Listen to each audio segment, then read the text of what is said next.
All right, what's up, everybody? Willis here. We're back with another Throne and Liberty video. So you've just reached level 50. You're sort of just figuring out the game, and you're probably wondering what is there to do in the game. In this video, I wanted to go over all of the things you need to be doing, I guess, on a daily basis, your sort of checklist, what you need to be chasing, all that good stuff. If you're new to the channel, guys, what's up? My name's Willis. We are giving away a Ultimate Edition of the game. It comes with pretty much a bunch of cool skins, some cool transformations, all that good stuff. If you want a chance to win, all you have to do is like the video, leave a comment, and make sure to subscribe. I'll be picking the winner later this week. So yeah, let's jump into it. So I guess the main thing, now this is probably the most important thing.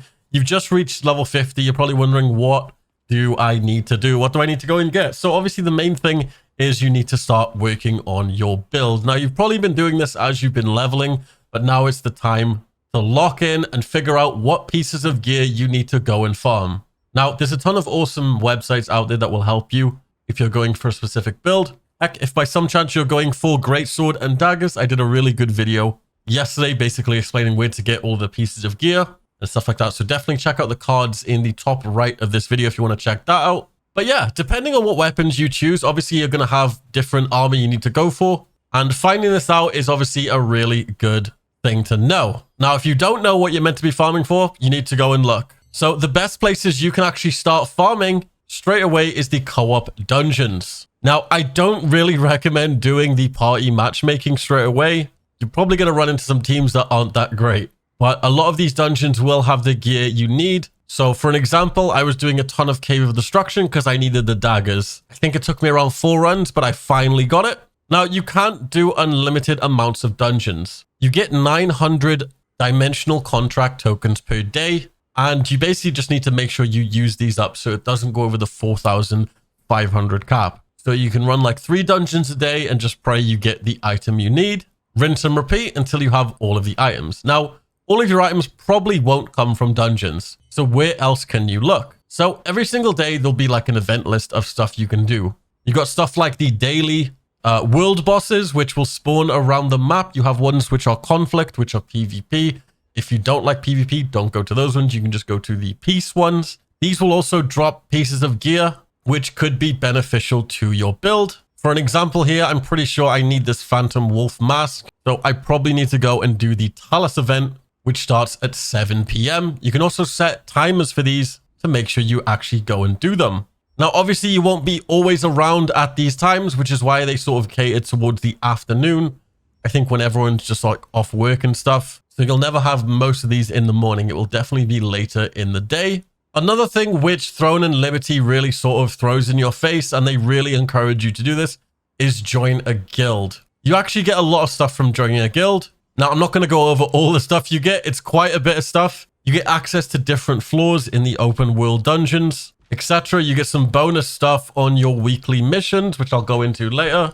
You want to join a guild, basically, and you want to kind of stick with a guild. So the main thing I mentioned as well was the open world dungeons, which anyone can just go into, which are these things here. So stuff like the Silas Abyss, a lot of gear actually drops from these guys, and some of the stuff you can actually use for your builds. Now, for me personally, in a lot of my items that I need stuff from like the 4th floor. Now, an example being is to get the 4th or 3rd floor, you need to have a guild, basically. And obviously, all of these enemies inside will drop the different stuff which you need for your build. Now, to actually run these, you need Abyssal Contract Tokens, and you get a 20k cap. This number will go down the more enemies you kill, so it's essentially like an unlimited dungeon that you can farm as long as you have these Abyssal Contract Tokens. How do you get these Abyssal Contract Tokens? Good thing you asked. They're from the Resistance contracts. So to get the, I guess the contracts, you need to come to any contract manager. Towards endgame, I do recommend going to the Watchman's Tower, or you can actually go to the Pure Light Tower, depending on what you want. Open up the inventory, and there you go. You have your contracts. You want to try and get the ones that say 50, 50. These are the max level ones that give you the most amount of loot. I currently don't have any accepted, but the ones you want to prioritize first of all are ones that will give you, I guess, the red ore. The red ore is what you use to upgrade your weapon. So just grab a random one if you can't see the red one and refresh and go for the red ones. Now, it's very important as well you try and pick the contracts which are all in the same area, so you can sort of complete them all in one go. So for an example here, there's one where you need to do like a bunch of undead.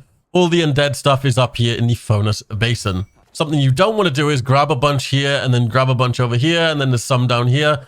Try and get all the ones that are in the same location, and you can just smash them out all in one go. Now, there is a certain one you can actually get. Now, I don't think I'm probably going to get it in this video, but you can get like a special bag from some of the contracts when you refresh them. Let me show you guys what it is. It's these things right here, the Precious Blessing Pouch. Now, these have a chance to drop epic, or I guess heroic epics, and yeah. Now, you can get unlucky like me and just not get any. I don't think I've ever got one of them.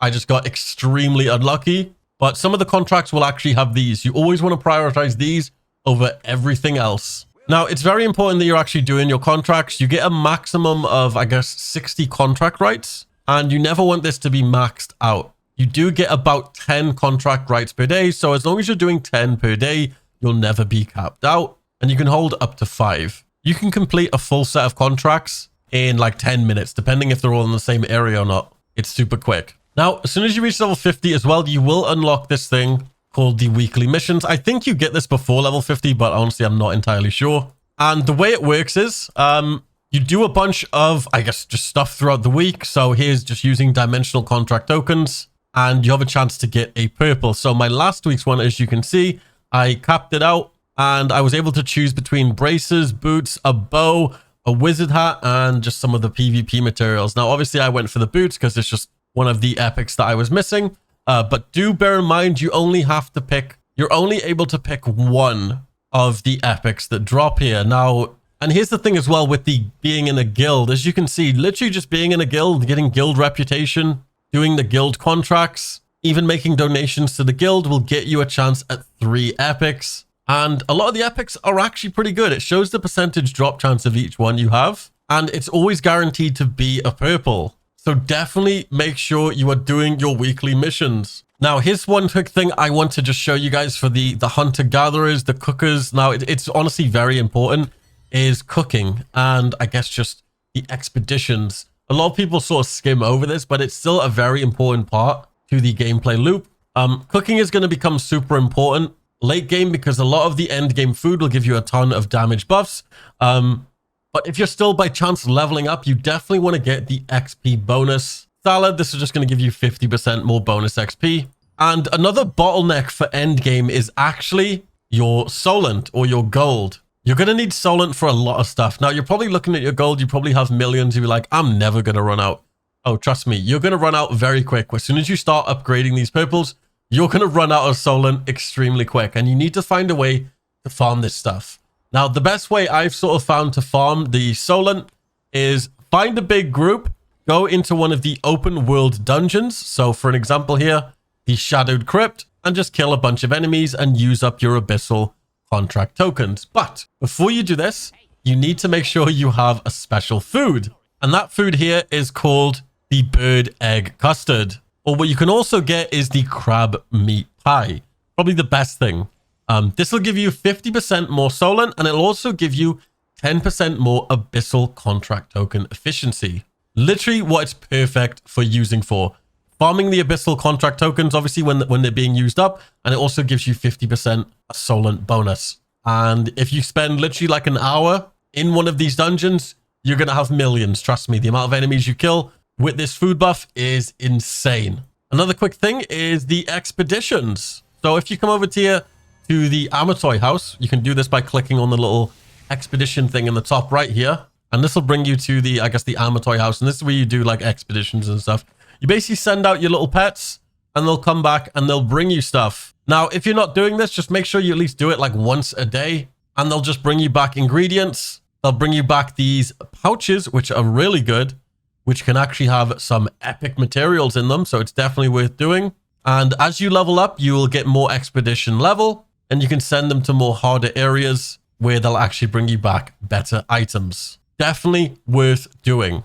I think that's pretty much all the major stuff. Maybe I've forgotten 1 or 2 things, but I guess the only other thing I can think of is heading over to the Sundries merchant. Yeah, this woman. and she will sell a thing here called the Forces Contract. And you basically want to buy these up because, let me show you, they're these things right here. And these, I'm pretty sure, are weekly as well. You need to make sure you complete these in the week, and they will go over to new weeks. But this is what they will give you. So if you open up one here, this will give me like 10,000 Solant, which isn't that much. It'll give me an Abyss currency, which I'll go into in a sec, actually. I'm glad I actually opened this. And it'll give you this thing here, the Precious Blessing Pouch Shadow, or it might be a different one. And this will give you a chance to get some blues and some epics. But a really important thing is the Abyss currency. Now, once you complete, I know this is going to sound like a lot, 40 of those contracts, you're actually able to come over here to the accessories crafter. Let me show you. Scroll down. Where is it? It's on one of these menus here. Here it is, the Precious Epic Equipment Chests. And these basically have a chance, or you can just you can honestly open it, and I think you get to pick one piece of equipment. And one of my main pieces actually comes from these chests. And you need 40 Abyss currency. So to get that Abyss currency, you need to complete these things here. The contract scrolls, as you can see here. And you get one for completing each one. And look how many I have in my bag. I've got like 50 in my bag right now, so that I need to go and complete. As well, a quick tip, you can actually re-roll these, but I'm not going to re-roll. And you can re-roll the objective. Maybe you want to get like a easy one, but this one is just kill 2 Abyssal Spectres over in the Shadowed Crypt, that location I was literally just showing you guys up here. This one here. And yeah, a quick tip as well, if you are going to these open dungeons, try and go when it says peace, unless you're with a group. Otherwise, the whole instance will be PvP. And yeah, other players can kill you. So if you're not into that and you're not with a group, probably go when it says peace. But yeah, that's pretty much it. So obviously by focusing on all the core tasks, which I basically said in this video, participating in dungeons, progressing your character, there's a lot of stuff to do each day, and it can kind of be a lot to chase. As long as you're staying on top of just using your dungeon currency, your dimensional contract tokens, you're honestly going to be fine. Just make sure you never cap them out and you're good to go. Anyway, hopefully I didn't yap for too much and you guys enjoyed this video. There'll probably be timestamps. And once again, if you want a chance to win the Ultimate Edition of the game, like the video, leave a comment, and make sure to subscribe. As well, we do have a Discord server where I will be picking the winners over the next few days. So come and join by, and I'll see you guys in my next video. Peace, guys.